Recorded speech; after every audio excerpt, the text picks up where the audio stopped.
It's the one you cry more with me. It's the one.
I request everyone to come inside and take your seats.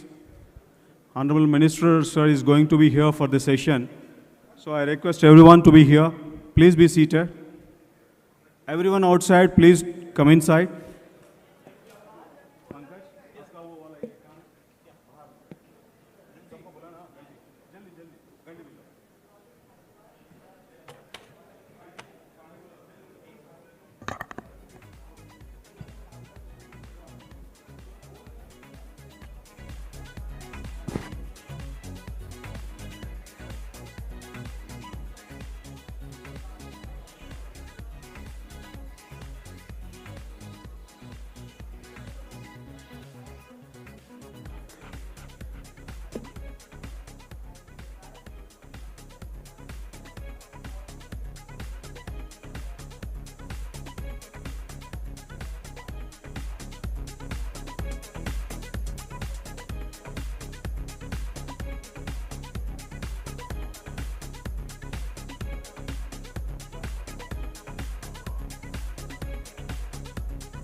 All right, ladies and gentlemen, I request everyone to please come back to the arena.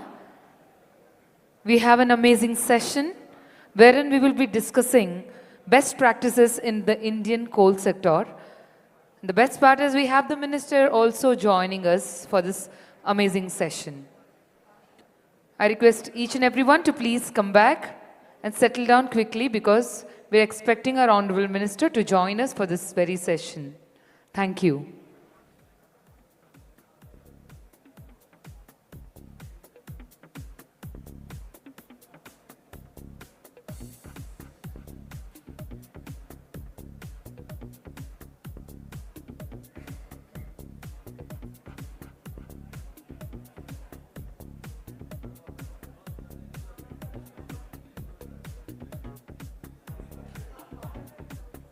Ladies and gentlemen, we are expecting our honorable minister to arrive any moment. He's joining us for this upcoming session right away.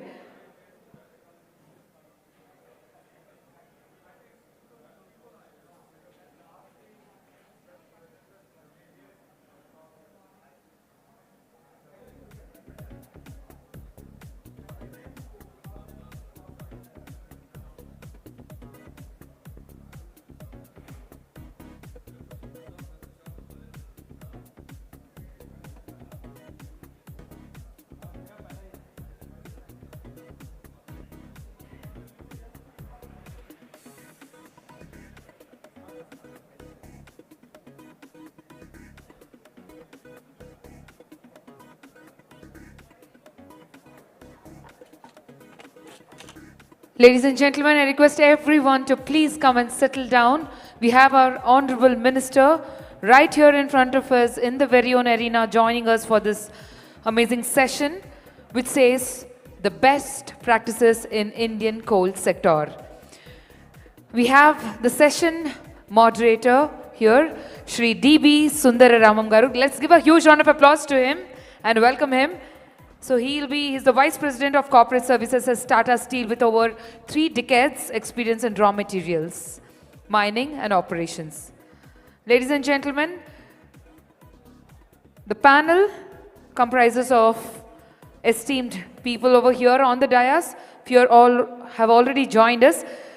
Shri Achyut Ghatak is the Director Technical at CMPDI with over 3 decades of distinguished experience in Coal India Limited.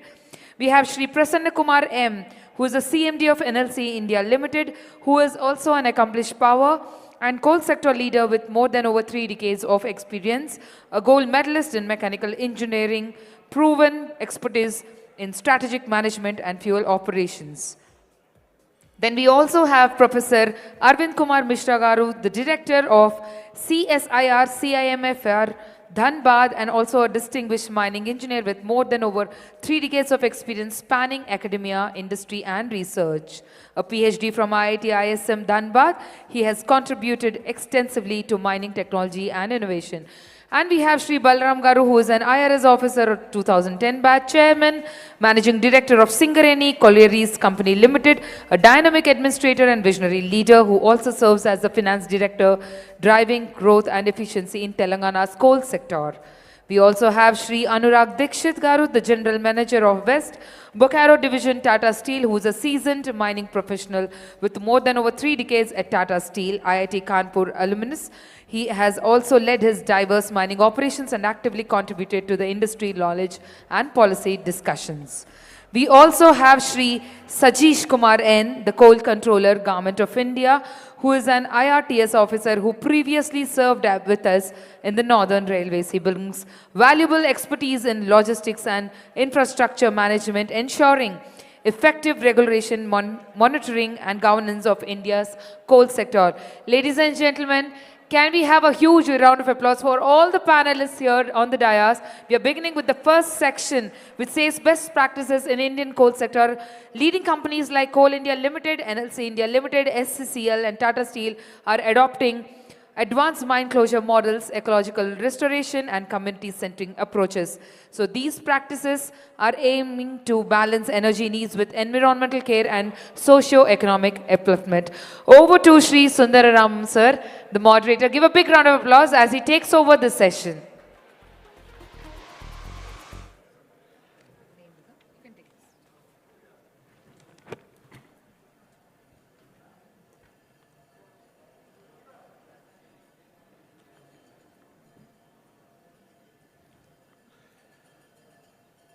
Once again, good afternoon, everybody. Honorable Minister, Coal and Mines, Sri G. Kishan Reddy Garu, Additional Secretary, Madam Brar, Chairman Coal India, Prasad Garu, and all the distinguished delegates who are present here, representing the public sector units as well as private sector units. So today's session is very interesting, sharing the best practices which are being run by all of you, and also we have got from academia also, along with the CM for Institute. So we need to see how we are going to take forward the topic which is there, the responsible mining and sustainable practices. So this reminds me, LIC का हम लोग बोलते हैं कि जिंदगी के साथ भी और जिंदगी के बाद भी. How do we bring that practice in mining?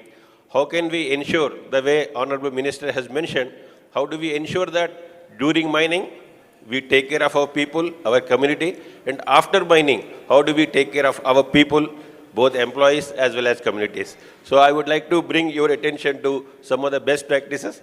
So first I would like to ask Sri Achut Ghatak sir, that is Director Technical at CMPD. How are you with your experience? And also the only one request, we have got 10 minutes for each of the speakers. Please keep your discussion for 10 minutes.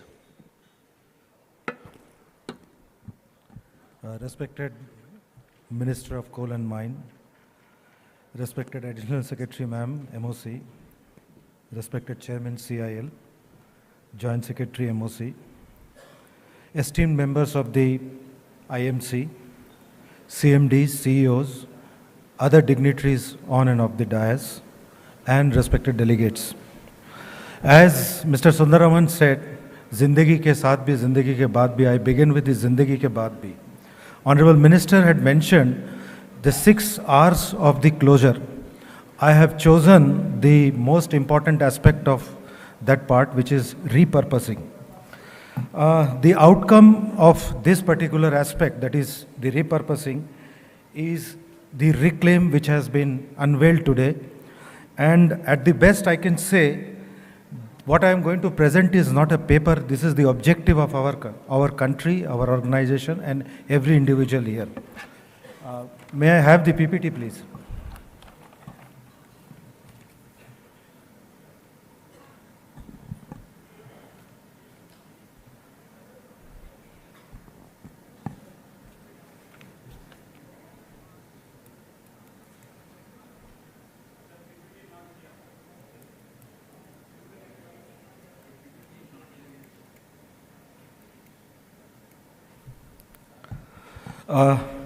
Till the time the PPT is ready, I would briefly run through my points. The crux of the story today is that mining sector contributes globally enormously towards the development of the country. But all these goods, they tend to fail the moment we choose for an unsustainable mining and not so environmentally mining practices. So what we therefore need is a structured, scientific and a community-centric approach to all the mine closure activities, which ensures a long-term environmental sustainability, safeguards public health, and on above everything, it deters the illegal mining. This is one aspect that has generally been overlooked, but I would like to insist here. Once the community, surrounding community has some livelihood, it will definitely deter to big extent this particular part. In its revolutionary step, Ministry of Coal has initiated the Guidelines 2025, which specifically mentions mine repurposing. This shift from mine closure to mine repurposing encourages converting the abandoned mines into productive, safe and ecologically resilient assets. I shall therefore focus on these 3 things, that is the community-centered approach, the mandates and their deliberation, and finally the shifting from mining to the repurposing. Why this repurposing is important? As I have mentioned, It basically gives us an asset creation for future-oriented use and economy generation. As I had mentioned, the regulatory yes. Yes, please see the last point, which I will definitely take up here. This revolutionary step is going to open many doors in the future. But what definitely is required here is a further deliberation how to use this from a retrospective effect. Are there any other doables which we as a sector, as we as a legal entity, as we as a regulator have to do regarding the application from 2009 at least. Next slide, please.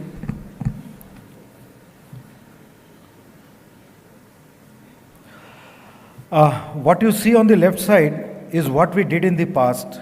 That is, we used to just close the mine, green it, and the job over. But now we are going beyond it. Just on the right side, you can see a triangle, a pyramid. The pyramid shows the volume and relevance of the closure. On the bottommost is the physical and chemical stability of the area, which has the highest volume but least relevance. Next is the public health and safety, bit smaller. Now please, previous slide, not yet. This transition where you see is written, below it is the no revenue zone, it is a non-compliant zone, but above is the revenue earning zone, a compliance zone, which shows the enhanced beneficial use, the upgrading of the redevelopment and the repurposing, which is the apex of the apex of the pyramid. Next slide, please.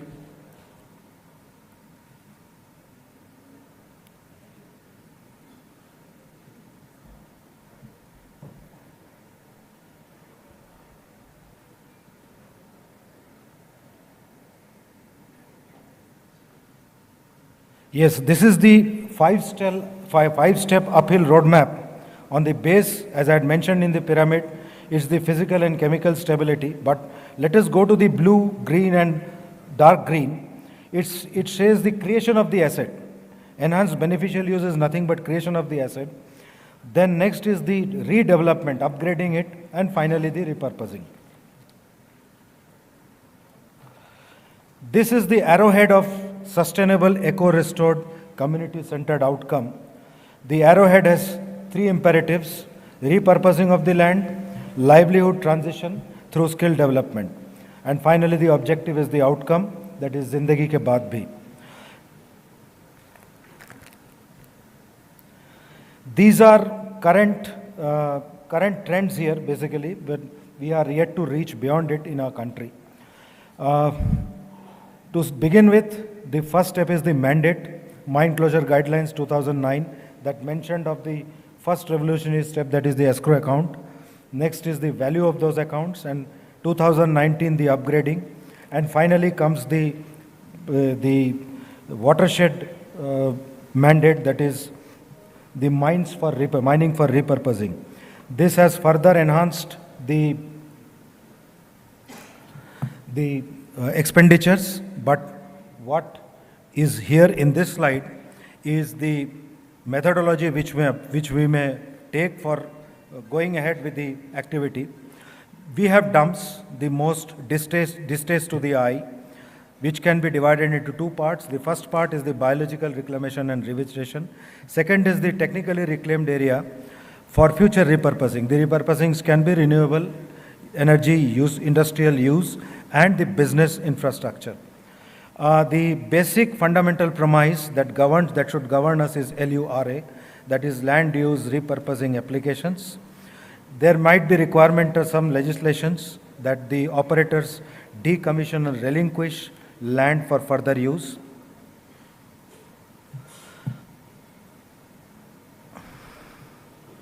Next is the global best practices. This is one unique best practice where in Turkey in 2015, an abandoned open cast coal mine was converted into an airport through PPP. By 2025, this year, it aims to create around 225,000 jobs and 40 billion plus euro to the Turkish economic cumulatively.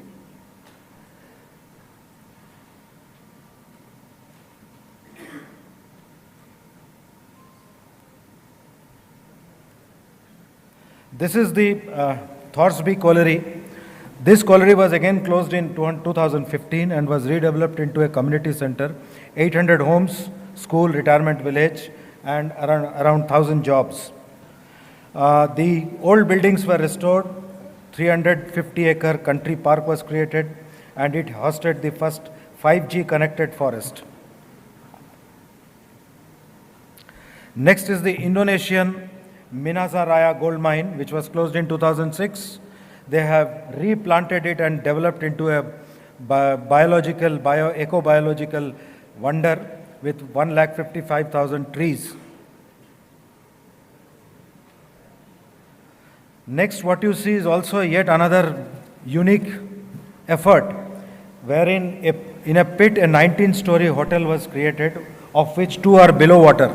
It was created by the UK firm Atkins for Shimao Group, and they have created a 5-star, they have planned to create a 5-star hotel which has 400 rooms. Next is the Valkenburg Wine and Energy Forest. It was an old mine which was converted into a wine producing yard and a energy forest from which they could gain the bioenergy.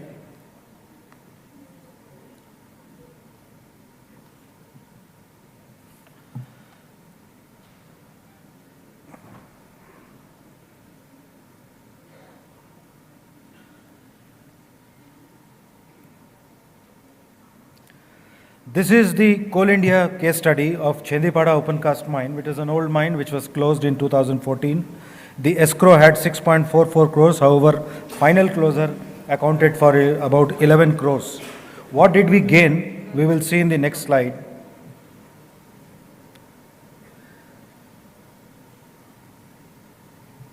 Yes, the highlights of this project was, out of the 24.3 hectare mining lease, 13.6 hectare has been afforested, and the remaining unfilled void and slides have been developed into a water body. The external 3 hectare dump got self-vegetated. Now it's a wonderful bio-reclaimed, a wonderful bio ecosystem. This is the greening which you see of the old mine. The next slide will give you a further view. On the left is what you see is the old mine worked area. On your right is the green cover that has been created, the biodiversity park that has been created by Mahanadi. The area has been monitored post-closure, and the outcome was something amazing. This, I would skip the next slide and go to the next.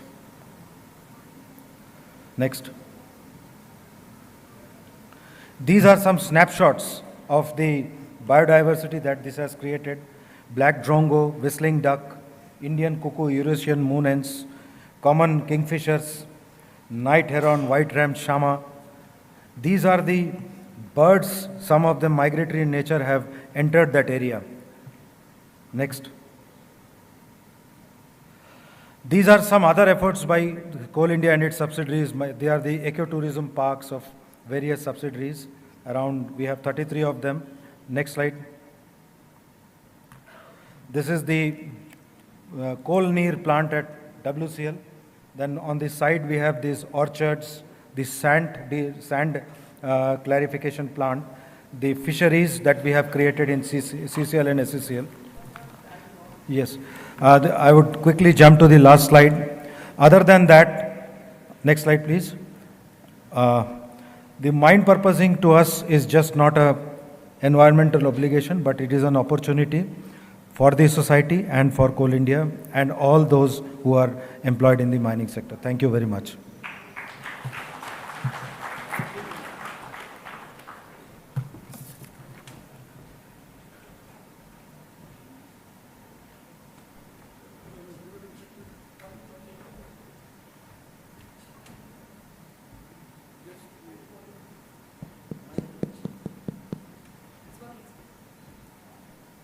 Thank you, Ghatak sir. I think you have shared both the best practices of Coal India as well as the international best practices. As we always say that when you go for a surgery, whatever the best the surgeon is, if he leaves with a big scar on our body, we feel a bit sad. That's what I think for even mining also. Whatever best mining we do, end of the day, if you leave the pits the same way, and if you don't do rehabilitation, reforestation, the communities will be very sad. So that's the reason I said in the discussion that we have good practices, but why the perception outside mining community is that we are not so good at sustainable mining practices. I think everyone has a responsibility to see that how the rehabilitation, reforestation, and the purpose beyond the mining is being met. With that, I would request Mr. Prasanna Kumar, CMD NLC, for sharing his thoughts on this. So thank you very much, sir. Thank you very much for sharing your thoughts. Good morning. Andariki namaskaram. As you know, energy is the basic driving force for the growth story of the country. Here is the company which contributed almost more than 7 decades in the growth story of the country. We were the first integrated energy company in the country, contributing to the growth story of the country. Next.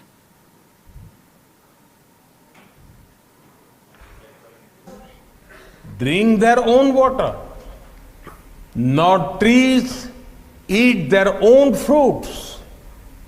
Clouds also do not consume grains produced by their water.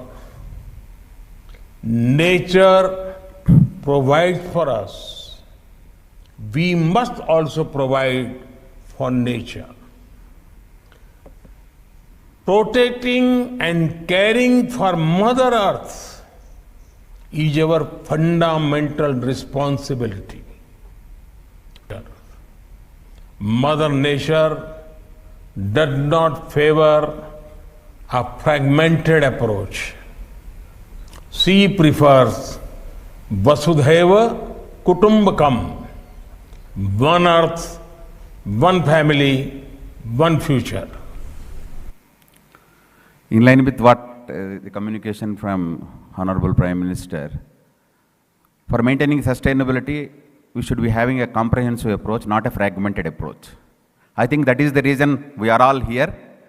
I wish the conference a great success in the direction of vision of Honorable Prime Minister. NLC, since beginning, even when there were no rules and regulations for reclamation and repurposing, we gave first priority to sustainability. That is the reason why the friendly mining is being done. Next.